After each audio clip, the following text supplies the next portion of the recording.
I'm joined now by Relevium Technology CEO Aurelio Useche. Aurelio, welcome.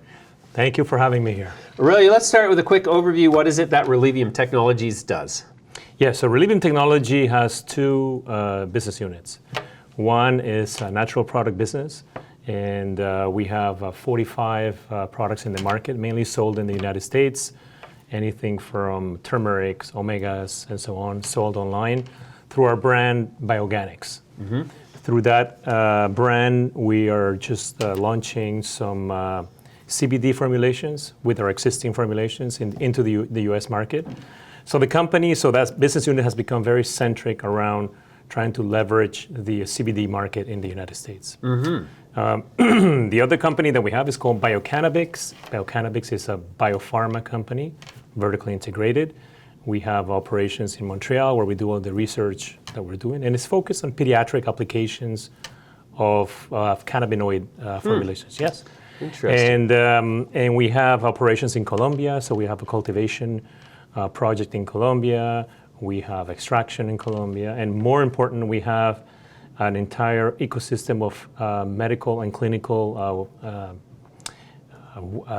talent, I guess. Okay. And that's what we're going to be doing and we're starting to do all the clinical and preclinical work for the new developments in pediatrics that we're doing. I see. So the Colombian aspect, like we spend a lot of time in Colombia. Yeah. I love Colombia, and especially, cannabis in Colombia strikes me as so logical that it's ridiculous. So to what extent, so you've got these three sort of different divisions going on. Which one is the most lucrative for the near term? So the near term, BGX, which is the over-the-counter health and wellness company, is the one that's producing revenues. Okay.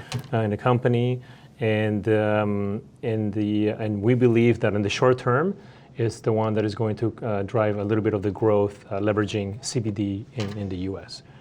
However, we're estimating that next year we're going to be in production in Colombia, and through the initial, so why we decided to be vertically integrated is that we would have some cash flows at the beginning. So when you're in pharma, there are no cash flows. There's a lot of investments over time, so we wanted to have some cash flows. Mm-hmm. So through the sale of extracts and so on and so forth from export, our Colombia facility will get into cash flowing for next year. Okay. So in terms of next year, if I have to look at it, I think both will pull their own weight equally. All right. So is Relevium Technologies then primarily a biotechnology company? I would say that we are a hybrid of consumer packaged goods, over the counter, leveraging CBD, but at heart, we're a biopharma focused on pediatric applications of cannabis. Sure. Whereabouts in Colombia do you grow cannabis? Cali. Cali. Yeah, Cali. Interesting. We looked at an operation in the, I'm trying to remember the name of the valley there, that's just... The Cauca Valley? Cauca Valley. That's just on the way there. We were looking at a company that was getting organized there. Beautiful country.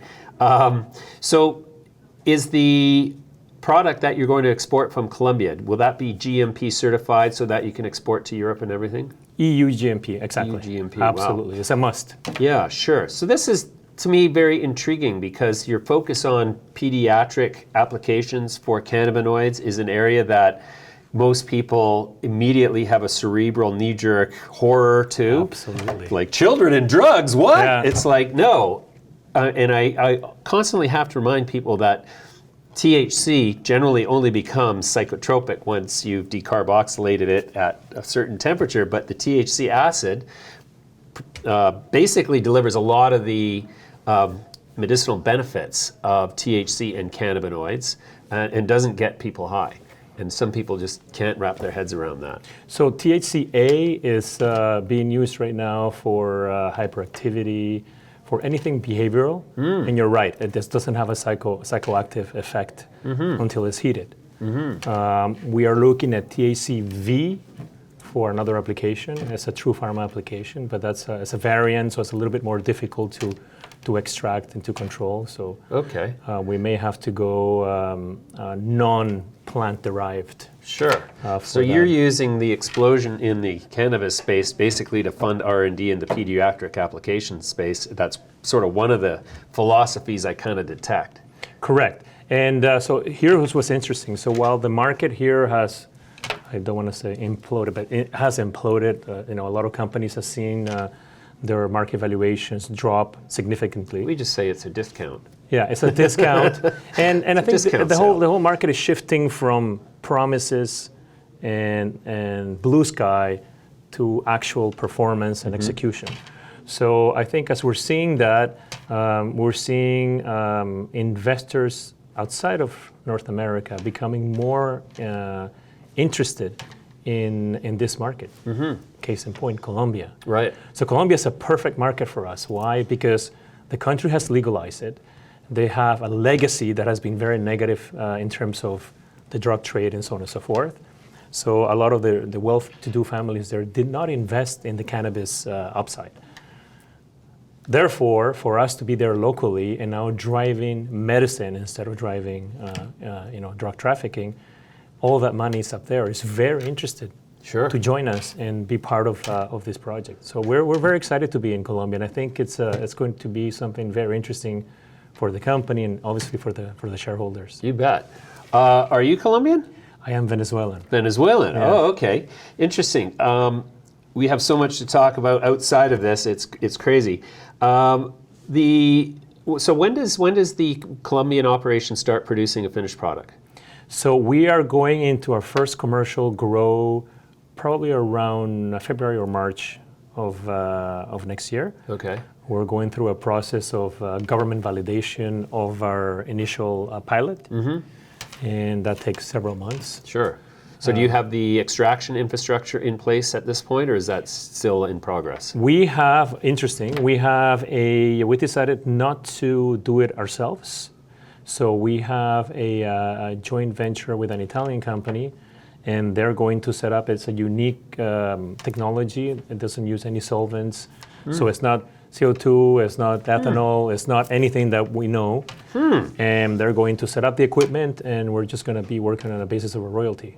Really? They will operate it. Oh, it's amazing. So we're very, very happy. Is it about mechanically based or something? If it's no It's solvent? they use enzymes. Enzymes. Some special enzymes Okay. that allow the extraction of the cannabinoids. Not a solvent, enzymes. Yeah. Wow, that's super intriguing. Now I'm really excited to go Yeah. and visit your operation, because I've heard of almost everything in the cannabis space. That I haven't heard of. Okay, so there's so much going on.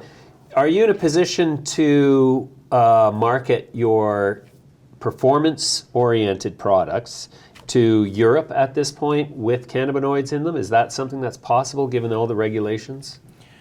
It's complicated. So in the U.S., let's start with Canada. So in Canada, as you know, CBD and so on, it's difficult. You have to be licensed. And we have something that we announced that we're doing an acquisition to enable us to do the selling in Canada. The U.S. is the easiest part in the market, and CBD that means is just allowed everywhere. It's easier, but at the same, there's a lot of competition. There's a lot of Me Too products. So the challenge there is to make sure that you use your own brand, a recognized brand, and sell to the market that you currently sell to. Now, if you look at exporting to Europe, the problem with Europe is, so we do have a partner in Europe, and we're able to put our product through, especially in Germany, we have segregated about 12 PZN numbers. So those are numbers that are required for any natural product to be put in a pharmacy. And so we will do it. We will enter into the market through our partners down there. So they have their own brand, and we're going to do a joint formulation and joint development. Sure. Yeah. Okay. And then what would you say in 2020 are going to be the big drivers of success for the shareholders?